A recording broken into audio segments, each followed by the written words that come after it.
ایک اور بات یہاں پتہ چلی کہ یہ بھی تھوڑا حیا کے خلاف مسئلہ ہے، لیکن آج کی نئی نوجوان نسل جو ہے اس میں بہت زیادہ مبتلا ہو رہی ہے، جس کو اورل سیکس کہا جاتا ہے. اور میں نے جیسے عرض کیا کہ شرعی مسائل میں چاہیے اور اس کو بیان کرنا یہ ہماری ذمہ داری ہے. تو یہ چیز بھی انگریزی فلموں سے اور فحش فلموں سے ہماری نئی نسل میں بہت تیزی سے سرایت کر رہی ہے، اور لوگ اس بارے میں علماء سے بہت زیادہ مسائل پوچھتے ہیں، خواتین بھی پوچھتی ہیں جو اس میں مبتلا ہیں. تو اس کا بھی مسئلہ یاد رکھیں کہ اللہ تعالیٰ نے حالت حیض میں زوجہ سے ہم بستری کو حرام قرار دیا کیونکہ اس میں گندگی ہے. باپ دیکھیں کہ وہ گندگی اس درجے کی نہیں ہے جتنی اورل سیکس میں گندگی ہوتی ہے.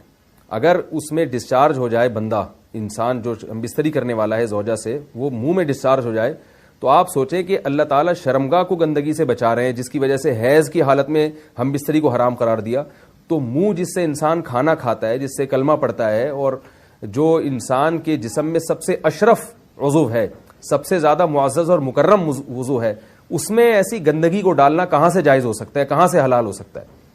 تو آج بعض متجدد قسم کے لوگ جو ہے نا اس کو حلال قرار دے رہے ہیں، تو یہ بالکل غلط ہے.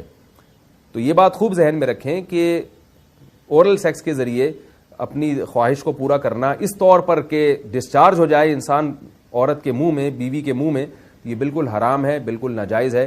کیونکہ منی ایک غلیظ اور ناپاک اور گندگی ہے، اور ناپاک اور نجس چیز ہے. بعض حضرات یہ کہتے ہیں کہ منی پاک ہے، مگر یاد رکھیں منی کے پاک ہونے کے دلائل مضبوط نہیں ہیں، منی کے ناپاک ہونے کے دلائل بہت مضبوط ہیں. سب سے پہلی دلیل قرآن مجید میں آتا ہے الم نخلقکم من ماء مہین، ہم نے تمہیں غلیظ اور پلید پانی سے پیدا کیا ہے، ذلیل پانی سے پیدا کیا ہے. تو اس میں بھی اشارہ ہے کہ منی ناپاک چیز ہے. دوسری بات یہ کہ حدیث میں آتا ہے کہ کنت افرق المنی من ثوب رسول اللہ صلی اللہ علیہ وسلم ثم یصلی فیہ. حضرت عائشہ رضی اللہ تعالی عنہ فرماتی ہیں کہ رسول اللہ صلی اللہ علیہ وسلم کے کپڑوں پر اگر منی لگی ہوتی تھی، صحیح بخاری کی حدیث ہے، میں اس کو کھرچ کے صاف کرتی تھی، پھر آپ صلی اللہ علیہ وسلم اس میں نماز پڑھا کرتے تھے. اب بعض حضرات نے یہاں سے استدلال کیا ہے کہ منی اگر ناپاک ہوتی تو حضرت عائشہ اس کو دھوتی، کھرچ کے صاف کرنا اس کی علامت ہے کہ منی پاک ہے. لیکن یہ بات غلط ہے. اگر منی پاک ہوتی تو حضرت عائشہ کو کھرچنے کی ضرورت نہیں تھی. بات یہ ہے کہ وہ نجاست جس کا ایک باقاعدی جسم ہوتا ہے اور وہ کھرچ کے جسم سے یا کپڑوں سے الگ ہو سکتی ہے، تو اس نجاست کو پاک کرنے کا طریقہ یہ ہے کہ اس کو کھرچ دیا جائے. ناپاک تھی تبھی تو حضرت عائشہ رضی اللہ تعالی عنہ اس کو باقاعدہ کھرچ رہی ہیں اور دور کر رہی ہیں. اور گیلی منی کو یہ ثابت ہے کہ حضرت عائشہ رضی اللہ تعالی عنہ آپ صلی اللہ علیہ وسلم کے کپڑوں سے دھویا کرتی تھیں اور آپ صلی اللہ علیہ وسلم اس میں نماز پڑھا کرتے تھے. حضرت عمر رضی اللہ تعالی عنہ کے دور میں کسی شخص کو احتلام ہوا تو اس نے اپنے پورے جو ہے نا وہ کپڑے دھوئے، تو حضرت عمر نے اس کو منع کیا، فرمایا کہ اتنا کافی تھا کہ اس جگہ کو تم دھو لیتے. تو اس میں بھی حضرت عمر اس کو باقاعدہ دھونے کا حکم دے رہے ہیں. کسی بھی صحابی نے اعتراض نہیں کیا کہ یا امیر المومنین آپ ان کو دھونے کا حکم کیوں دے رہے ہیں، منی تو پاک ہے. تو منی کے جو ناپاک ہونے کے دلائل ہیں وہ بہت مضبوط ہیں.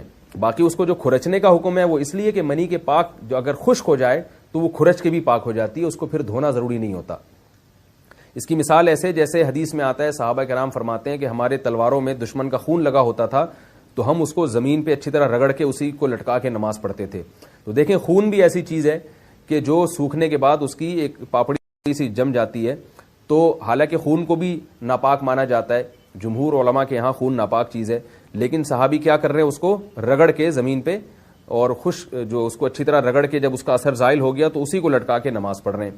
تو جیسے خون ناپاک ہونے کے باوجود رگڑنے سے پاک ہو جاتا ہے اگر کسی ایسی چیز پہ لگا ہو جو لوہے یا ایسی سخت چیز پہ، تو ایسے ہی منی اگر کپڑوں پہ لگی ہو، خشک ہو جائے تو اس کو اچھی طرح جب کھرچ دیا جائے تو وہ پاک ہو جاتی ہے. لیکن اس سے یہ ثابت نہیں ہوتا کہ منی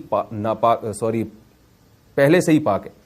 ایک اور دلیل منی کے ناپاک ہونے کی یہ ہے کہ جو مدی ہے، ٹرانسپیرنٹ پانی جو مرد کے جسم سے نکلتا ہے، وہ اگر جسم سے نکل جائے تو وضو فرض ہو جاتا ہے، اور منی نکل جائے تو غسل فرض ہوتا ہے. اب یہ کیسی بات ہے کہ مدی کے نکلنے سے جس سے وضو فرض ہو رہا ہے وہ تو ناپاک ہے، اور منی نکلنے سے جب غسل فرض ہو رہا ہے بڑی والی طہارت، تو اس کو ہم پاک قرار دیں. تو اس لیے امام ابو حنیفہ رحمہ اللہ تعالیٰ کا مذہب منی کے بارے میں کہ یہ نجاست غلیظہ ہے، اور امام مالک کا بھی یہی مذہب ہے. یہ مذہب بہت دلائل کے لحاظ سے قوی ہے. تو اس لیے عورت کے منہ میں ڈسچارج ہونا یہ بالکل حرام ہے، ناجائز ہے، گندگی ہے. اسلام میں اس کی قطعاً اجازت نہیں ہے.